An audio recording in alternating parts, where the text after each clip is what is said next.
কেমন আছো বন্ধুরা? আমি গৌরব চ্যাটার্জি, আমি একজন সাইকোলজিস্ট। আমি তোমাদের গত ভিডিওতে যা বলেছি সেটারই কন্টিনিউশনে এই ভিডিওটা তৈরি হচ্ছে। এটার টপিক হলো স্ক্রিপ্টিং। স্ক্রিপ্টিং জিনিসটা কি? এই জিনিসটা হলো লেখা।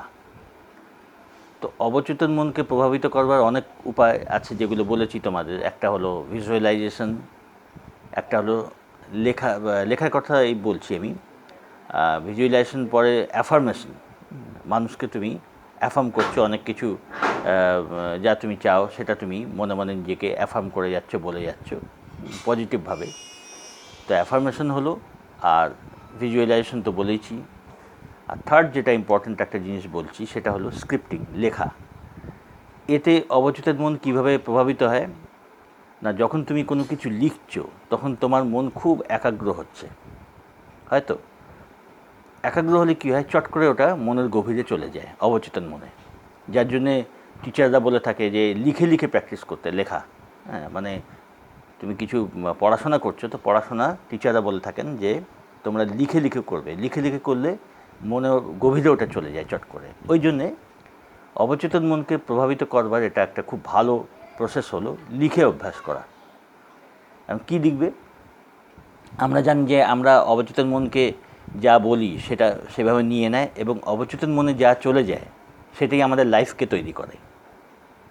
এটা জানার পর কী করতে হবে, তুমি ঠিক যেমন হতে চাও বা যে জিনিসটা তুমি পেতে চাও,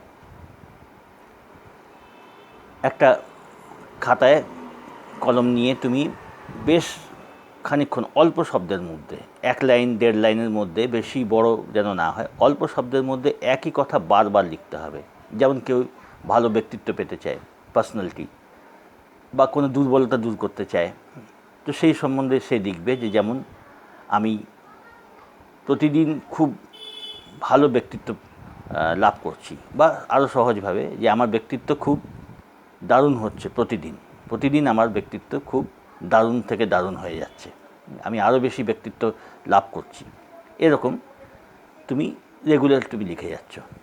আবার কেউ কোনো অ্যাচিভমেন্ট, কোনো কিছু পেতে চাইছে, যে ভালো জব পেতে চাইছি, চাকরি পেতে চাইছি, তো সেই জিনিসটা তুমি সেইভাবে লিখবে যে আমি এটা পেয়ে প্রেজেন্ট টেন্সে, কিন্তু যা কিছু ভবিষ্যতে পাবো নয়, পেয়েছি। অনুভব করবে তুমি সেই অবস্থায় রয়েছো, ভালো যে চাকরি চাইছে সেই অনুভব করবে যে সে ভালো চাকরিটা করছে অলরেডি, অফিসের অবস্থা, অফিসের কলিগরা খুব ভালো ব্যবহার করছে। এইগুলো এইভাবে লিখতে হবে।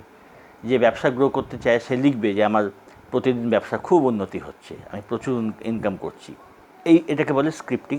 ওই এক কথা বা এক ধরনের কথা ঘুরিয়ে ফিরিয়ে তোমাকে লিখে যেতে হবে দিনের পর দিন। আর এটা অনুভব করবে, এ না যে যান্ত্রিক মেশিনের মতো তুমি লিখে যাচ্ছ, তা না। সেটা রীতিমতো তুমি অনুভব করবে যে আমি আমার এই জিনিসটা আমি পাচ্ছি, এই জিনিসটা লাভ হচ্ছে।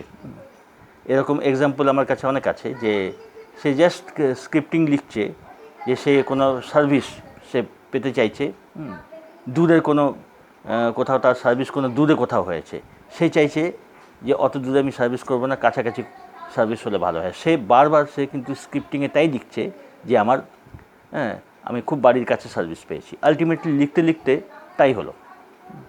তো এরকম অনেক ঘটনা আছে যে কেউ যদি লিখতে থাকে যে জিনিসটা সে চায়, এবং সেটা প্রেজেন্ট টেন্সে, মানে সেই জিনিসটা যেন হয়ে গেছে, পেয়ে গেছি, এইভাবেই আমি এই জিনিসটা যেমন আমার এই সার্ভিসটা আমি পেয়ে গেছি, বা আমার এই বিজনেসটা সুন্দর কাজ করছে, একদম প্রেজেন্ট টেন্সে। ওইভাবে কেউ যদি একের পর এক লিখে যায়, একের পর এক দিন, তো বেশ কিছুদিন লিখতে ওটা ডিপেন্ড করছে যে অবচেতন মন কখন ফাংশন করছে, কখন ওয়ার্ক করছে। তুমি রোজ লিখছো, রোজ তোমার অবচেতন মন নিচ্ছে, যখন সময় হবে ঠিক ওটা তোমাকে প্রেজেন্ট করে দেবে। এটাই হলো। তো এই দিয়ে অনেক কিছু করা যায়, এই দিয়ে নিজের ব্যবসার উন্নতি করা যায়, স্টুডেন্টরা পড়াশোনার উন্নতি করতে পারে এই দিয়ে, আর নিজের ব্যক্তিত্ব চেঞ্জ করতে পারে, নিজের ব্যক্তিত্ব ডেভেলপ করতে পারে। আর যাবতীয় কিছু ব্যাপার সেটা আস্তে আস্তে তোমরা প্র্যাকটিস করতে করতে বুঝবে। আর এর মধ্যে সময়ের ব্যাপার ওটা ধরলে হবে না। সময় কারুর অল্প সময় হয়ে যায়, কারুর একটু বেশি সময় লাগে, ডিপেন্ড করছে তুমি কত ফিল করছো। এটার মধ্যে একটা ব্যাপার আছে, ফিলিংস। তুমি যতখানি কোনো জিনিস ফিল করবে, ফিল করে অনুভব করবে, এবং ওটা অ্যাফার্মেশনও তাই, ভিজুয়ালাইজেশনও খুব তাই, ফিলিংসটা খুব দরকার। ওই ফিলিংস নিয়ে যে তুমি সেই অবস্থায় রয়েছো, সেই অবস্থাটাকেই তুমি বারবার অনুভব করছো, এনজয় করছো, আর লেখার সময় ওইভাবেই তুমি স্ক্রিপ্টিং করবে, লিখবে। তো আস্তে আস্তে এইভাবে কাজ করতে থাকলে অবচেতন মন খুব সুন্দরভাবে তৈরি হয়। তো এটাই এর মূল বক্তব্য আজকের ছিল আমার। এর সঙ্গে বলে রাখি যে আমি গত 2 মাস ধরে, সেপ্টেম্বর অক্টোবর পুরো 2 মাস ধরে আমি বলছিলাম যে আমি যেটা এই 2 মাস ধরে তোমাদের বলবো, ভিডিও দেবো, এটা একটা 2 মাসের কোর্স হিসেবে তোমরা নিতে পারো, খুব ভালো। যদি এটাকে তোমরা কোর্স হিসেবে যারা নিয়েছো, প্র্যাকটিস করেছো, আমি শিওর এর থেকে উপকার তোমরা পেয়েছো, বা যারা আগের ভিডিওগুলো আমার ফলো করবে তারা শিওর উপকার পাবেই, এর অন্যথা হয় না। যদি সিনসিয়ারলি কেউ প্র্যাকটিস করে ধারাবাহিকভাবে, নিয়মিত, ও শিওর উপকার পাবে। তো এই তোমাদের 2 মাসের এটা কোর্স হিসেবে তোমরা যদি নিয়ে থাকো, তো সেটা আজকে এটা বলতে গেলে আমি শেষ করছি। কিন্তু এই কোর্সের বার এরপর আমি ভিডিও দিতে থাকবো, এ নয় যে এই কোর্সটা কমপ্লিট করলাম বলে আর ভিডিও আসছে না, তা নয়। হ্যাঁ, এরপরেও তোমরা ভিডিওগুলো দেখতে থাকবে, আর নতুন নতুন টপিক সম্বন্ধে আমি বলবো, নতুন নতুন এই সাইকোলজি রিলেটেডেরই নতুন টপিক তোমরা জানতে পারবে। তোমরা এর পরের ভিডিওগুলো দেখতে থাকো, আর ভালো লাগলে সাবস্ক্রাইব করো, লাইকিং দিও, আনন্দে থাকো।